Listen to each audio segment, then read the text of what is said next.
मैं YouTube पे video बनाऊं चाहे फिर Instagram पे वीडियो बनाऊं या अन्य किसी भी प्लेटफॉर्म पे, सबसे ज्यादा एक बहुत कॉमन सवाल बार बार पूछा जाता है कैंडिडेट के द्वारा कि क्या आपने यूपी पुलिस कांस्टेबल की जॉब छोड़ दी है। तो आज आपको इस सवाल के बारे में आंसर मिलने वाला है कि क्या वास्तव में मैंने जॉब छोड़ दी है, अगर नहीं छोड़ी है तो मैं कैसे घर पर हूं, वो सारी चीजें आपको क्लियर हो जाएंगी। तो ध्यान से आप सारी चीजों को समझ लेना। इससे पहले मैं आगे बढ़ूं, आप सभी को बता दूं कि देखो रिसेंटली यूपी पुलिस कांस्टेबल में 60,244 पदों पर भर्ती हुई है। इसमें बहुत सारे कैंडिडेट का पेपर खराब हो गया है। अब वो क्या है, बहुत ज्यादा डिमोटिवेट हो गए क्योंकि बहुत सारे कमेंट और मैसेज आते रहते हैं कि भैया हमारा तो पेपर खराब हो गया, ये बहुत ही बड़ी अपॉर्चुनिटी थी, अब इससे आगे क्या करेंगे। तो देखो पहली बात, आप सभी जानते हैं कि यूपी गवर्नमेंट पहले से ही अनाउंस कर चुकी है कि लगभग 40-45 हजार न्यू वैकेंसी आने वाली है। ये भर्ती जैसे ही कंप्लीट होगी उसके तुरंत बाद वैकेंसी आ जाएंगी। तो जो हो चुका है उसमें तो बदलाव नहीं किया जा सकता, लेकिन आगे जो संभावनाएं हैं उसके लिए तो हम काम कर ही सकते हैं। साथ ही में रिसेंटली आपको पता है कि एसएससी जीडी की वैकेंसी निकली है जिसमें लगभग 40,000 पद आप सभी के निकाले गए हैं। और उसके लिए मुझे लगता है लगभग हर बच्चा एलिजिबल होगा, तो आप उसमें भी फॉर्म अप्लाई कर सकते हैं, उसकी तैयारी कर सकते हैं। शायद अक्टूबर में उसकी लास्ट डेट है, तो उसका फॉर्म भी आप जरूर से अप्लाई करो ताकि आपको जो मौका मिल रहा है, 40,000 वैकेंसी है, अच्छी खासी पोस्ट आपको मिल रही है, तो उसकी तैयारी भी आप कर सकते हैं। तो रोने से कोई फायदा नहीं होगा मेरे भाई, जो हो चुका है वो हो चुका है। हर किसी की लाइफ में समस्या है, लेकिन समस्याओं के लिए रोने से बेहतर है कि उसके लिए कुछ किया जाए। तो वही आप करिए, जो अपॉर्चुनिटी आपको मिल रही है आप उसमें ट्राई करिए। क्योंकि बहुत बार मैं आपको एग्जांपल के लिए बता रहा हूं कि जिस भर्ती में हम सेलेक्ट हुए, उस भर्ती में मेरे साथ में बहुत सारे लड़के थे जो सेलेक्ट नहीं हो पाए, लेकिन एक जेल वार्ड वाली भर्ती थी वो उसमें सेलेक्ट हो गए। आप समझो कि 50,000 में तो वो भर्ती नहीं हो पा रहे, लेकिन 3-4 हजार वाली भर्ती में वो सेलेक्ट हो गए। तो नंबर ऑफ वैकेंसी पे कभी मत जाइए, जब आपकी तैयारी बढ़िया होती है और आपकी किस्मत अच्छी होती है तो निश्चित तौर पर नौकरी मिलती है। आगे बढ़ते हैं। अब देखो बहुत सारे बच्चे एसएससी के लिए पूछेंगे, तो ये दो बुक हैं। पिनेकल पब्लिकेशन आप सभी को पता ही होगा, बेस्ट पब्लिकेशन है, तो यहाँ पे आपको इनकी बुक मिल जाएंगी जिसमें 4240 प्लस टीसीएस बेस्ड यहाँ पे एमसीक्यू क्वेश्चन दिए गए हैं, जो कि चैप्टर वाइज आपको मिल जाएंगे इंग्लिश मीडियम में। इसमें math, reasoning, GS and English सभी के क्वेश्चन आपको देखने के लिए मिल जाएंगे। वहीं पे आपको क्या है, 53 सेट आप सभी को दिए गए हैं एसएससी कांस्टेबल 2025 के लिए। इसमें टीसीएस के PYQ solve paper detail solution के साथ इंग्लिश मीडियम में मिल जाते हैं, जिसमें आप सभी देखेंगे 80 एमसीक्यू हर एक सब्जेक्ट में आपको देखने के लिए मिल जाएंगे, मैथ, रीजनिंग, जीएस और इंग्लिश। इसी तरीके से ये दोनों बुक क्या है कि आपको इंग्लिश मीडियम में भी मिलेंगी और हिंदी मीडियम में भी। ये थर्ड लेटेस्ट एडिशन है, तो आप हिंदी वाले भी ले सकते हैं, इंग्लिश मीडियम वाले भी ले सकते हैं। लिंक आपको वीडियो के डिस्क्रिप्शन में दिया गया है, वहां से परचेस करके अपनी तैयारी अच्छे तरीके से शुरू कर सकते हैं। पिनेकल पब्लिकेशन अगर आप यूट्यूब पे, गूगल में कहीं पे भी डालेंगे तो आपको पता चल जाएगा कि भाई बुक की क्वालिटी कैसी है, तो आप खुद से चेक कर सकते हैं, बेस्ट क्वालिटी आपको मिल जाएगी। अब देखो सबसे जो मुख्य सवाल की तरफ चलते हैं, जो लगातार आप सभी के द्वारा पूछा जाता है कि क्या मैंने जॉब लेफ्ट कर दी है, क्या जॉब से मैंने रिजाइन कर दिया है, तो इसका आंसर है नो। मैं आप सभी को बता दूं कि मैंने जॉब नहीं छोड़ी है। क्यों नहीं छोड़ी? आप बहुत सारे लोग कहेंगे कि आप बहुत बार बीएड में दिखाई देते हो, दाढ़ी वगैरह कैसे बढ़ी रहती है, और वो क्या चक्कर है, डेली आप क्लासेस कैसे ले पाते हो, इतना एक्टिव कैसे रह लेते हो। देखो इसकी दो चीजें हैं। अभी के टाइम पे अगर मैं बात करूं तो थोड़े समय से अभी मैं घर पर हूं, ठीक है, लेकिन इससे पहले भी जब मैं ड्यूटी पर था, ठीक है, ड्यूटी के टाइम पे मेरा एक सिस्टम था कि मैं हमेशा, मेरा मोस्टली जो ट्राई रहता है वो यही रहता है कि मैं नाइट ड्यूटी ही करता हूं। यानी नाइट को अपनी ड्यूटी करूंगा और उसके बाद 2-4 घंटे की नींद मारो और उसके बाद काम करो। तो मेरा हमेशा से यही रूटीन रहा है, ड्यूटी के टाइम पे ड्यूटी और ड्यूटी के बाद फिर जो भी अपना टाइम बचता है उसमें से मैनेज करता हूं। अब कोई घूमने जाता है, कोई सो रहा है, कोई कुछ कर रहा है, अब भाई मेरे लिए क्या प्रायोरिटीज हैं और मुझे क्या करना है अपनी लाइफ में वो मुझे पता है, तो इसके अकॉर्डिंग मैं अपना जो भी टाइम है पर्सनल टाइम उसमें मैनेज करता हूं। बाकी का मुझे दुनियादारी से कोई मतलब नहीं है, बस मेरी एक पॉइंट पे कहीं पे भी जो भी मेरी ड्यूटी है मैं उसे पूरी ड्यूटी करने के बाद अपना घर आ जाता हूं और फिर अपना बाकी का काम करता हूं। तो ये मेरा जनरली ये सारी चीजें चल रही थी, लेकिन बीच में क्या है, कुछ प्रॉब्लम आ जाती हैं और उस प्रॉब्लम की वजह से आना पड़ता है घर पे। और सबसे बड़ा मुख्य कारण आप सभी को पता है कि जब आपका यूपी पुलिस का जो पेपर लीक हुआ था उसे लेके काफी दिक्कतें आई थी, और उस दिक्कत की ही वजह से इन सारी चीजों को मैंने कहा किसी भी तरह से सॉर्ट आउट हो जाए। तो मैंने कहा एक बेस्ट ऑप्शन है कि थोड़े टाइम के लिए इन सारी चीजों से रेस्ट लेते हैं, ताकि दोबारा से चीजें फिर से रीस्टार्ट हो पाए प्रॉपर तरीके से। क्योंकि इस बार पेपर लीक के लिए जब मैंने वीडियो बनाई तो उसे लेके बहुत ज्यादा दिक्कत मेरे सामने खड़ी हो गई, डिपार्टमेंटली तो बहुत ज्यादा।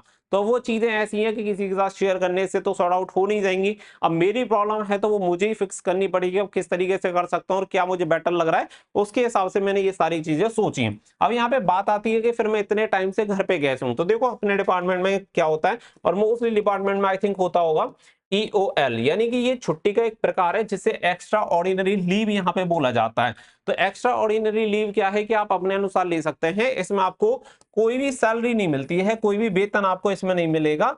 एक तरह से आप इसे कह सकते हैं LWP यानी लीव विदाउट पे आप सभी की ये होती है, इसे एक्स्ट्रा ऑर्डिनरी लीव यहाँ पे बोला जाता है। ये ऑलमोस्ट मुझे लगता है कि डिफेंस या अन्य जो सिविल डिपार्टमेंट रहते हैं उनमें भी इस प्रकार की शायद मिलती होगी, मुझे कंफर्म नहीं है, लेकिन हमारे यहाँ पे इस तरीके की छुट्टी मिल जाती है। तो अभी मेरा यही है कि बस इसी तरीके से मैं चीजों को मैनेज कर रहा हूं, फिर उसके बाद देखता हूं कि मुझे क्या करना है। हालांकि बहुत सारे लोग बोलेंगे कि आप जॉब करोगे या फिर छोड़ दोगे, तो देखो इसके बारे में मैं आपको सच बताऊं तो अभी ऐसा कोई भी डिसीजन नहीं लिया गया है, ना ही इसके बारे में कोई डिसाइड मैंने किया है कि भाई मैं 100% छोड़ ही दूंगा फिर या 100% करूंगा। अभी बीच में अगर मैं कहूं तो चीजें 50-50 हैं। अब मैं देखता हूं कि कौन सी चीजें हैं, क्योंकि देखो ये खाली ये जो डिसीजन है ना मुझ पे ही प्रभाव नहीं डालेगा, इस डिसीजन का प्रभाव पूरी फैमिली पे और आने वाले टाइम पर भी पड़ेगा। तो मैं वो सारी प्रबल संभावनाएं देखूंगा कि इससे मेरे ऊपर क्या प्रभाव पड़ेगा, मेरी फैमिली के ऊपर क्या पड़ेगा और मेरे लिए क्या सही है। क्योंकि देखो यूट्यूब हो गया, सोशल मीडिया प्लेटफॉर्म हो गए, ये बहुत ही शॉर्ट टर्म है और इनका कोई भरोसा नहीं है। जैसे कि मान लो एक बार जब टिकटॉक चल रहा था तो टिकटॉक में बहुत सारे लोग अपना कैरियर देखने लग गए थे कि भाई हम तो हमारी वीडियोस तो मिलियन में जाती हैं, वो सारी चीजें, लेकिन एक झटके में with in a minute TikTok गायब हो गया, तो पूरी तरह से खत्म। तो वही है कि ये जो सोशल मीडिया वाली लाइफ है थोड़े टाइम के लिए ठीक लगती है, इसका कोई भरोसा नहीं है, आज है कल रहेगी नहीं रहेगी,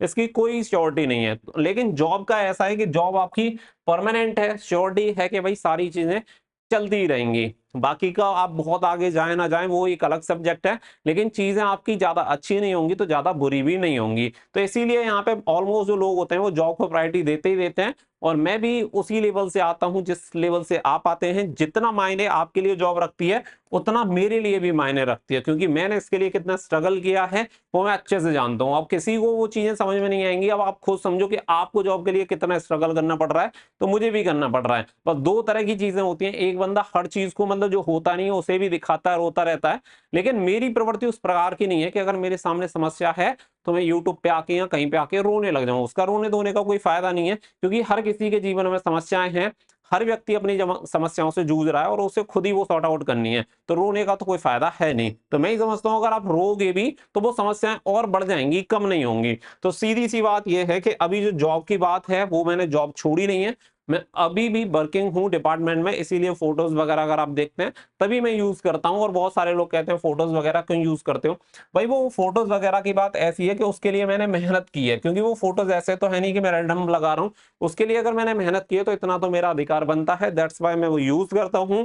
बाकी का आगे जो भी डिसीजन होगा इससे रिलेटेड कि मैं जॉब में हूं नहीं हूं, रिजाइन करूंगा क्या करूंगा, जो भी चीजें रहेंगी वो मैं आपके सामने निश्चित रूप से शेयर करूंगा। बट अभी भी मैं जॉब में हूं, ये चीज मैं आपको क्लियर कर देता हूं। होपफुली कि इसके बाद आपका कोई भी डाउट नहीं रहा होगा, क्योंकि बहुत सारे लोगों के दिमाग में क्यूरियोसिटी थी कि मैंने छोड़ दिया नहीं छोड़ी है, तो मैंने कहा चलो एक बार इसके बारे में क्लियर रूप से बता देते हैं, जिससे कि कोई परेशान ना हो, गुमराह ना हो, क्योंकि हर वीडियो में बच्चे पूछते रहते हैं, तो ये चीज भी क्लियर होना जरूरी है। और आप इतने लंबे समय से कनेक्टेड हैं तो आपका जानना भी जरूरी है और आपका ये हक भी बनता है। उम्मीद है चीजें आपको एकदम से स्पष्ट हो गई होंगी। फिर भी अगर इसके संबंध में आप कुछ भी जानना चाहते हैं तो आप मुझे कमेंट करके जरूर बताइएगा, या इस भर्ती के बारे में या अन्य किसी भी चीज के बारे में डिपार्टमेंट से जुड़ी कोई भी जानकारी चाहते हैं तो मैं प्रयास करूंगा कि आपको उसके बारे में बता पाऊं। इसके अलावा एक दो पॉइंट और आते हैं वो भी मैं क्लियर कर देता हूं। बहुत सारे लोगों का कहना होता है कि आपने शायद जॉब की वजह से यूट्यूब वगैरह स्टार्ट किया, तो ऐसा बिल्कुल नहीं है। आज से जो ट्रेंड है मैं उसे फॉलो नहीं करता। मे बी जो लोग मुझसे पहले से जुड़े हैं वो अच्छी तरह से जानते होंगे, जॉब से लगभग 2-3 साल पहले से ही मेरा यूट्यूब चैनल है, और जॉब में मेरा बाद में सिलेक्शन हुआ है उससे पहले ही मेरा यूट्यूब चैनल चल रहा था। ऐसा बिल्कुल नहीं है कि जॉब में आने के बाद मैंने अपना यूट्यूब चैनल स्टार्ट किया, नहीं, मैंने एज ए सिविलियन अपना यूट्यूब चैनल स्टार्ट किया था, उसके बाद मेरा सिलेक्शन हो जाता है तो फिर वो सारी चीजें आपको दिखाई पड़ेंगी। अदरवाइज उससे पहले की अगर मेरी पुरानी वीडियोस आप जाके देखेंगे तो आपको खुद से पता चल जाएगा कि एज ए सिविलियन मैंने स्टार्ट किया था, कहां से स्टार्ट किया है, वो सारे स्ट्रगल भी आपको वहां पे दिखाई दे जाएंगे।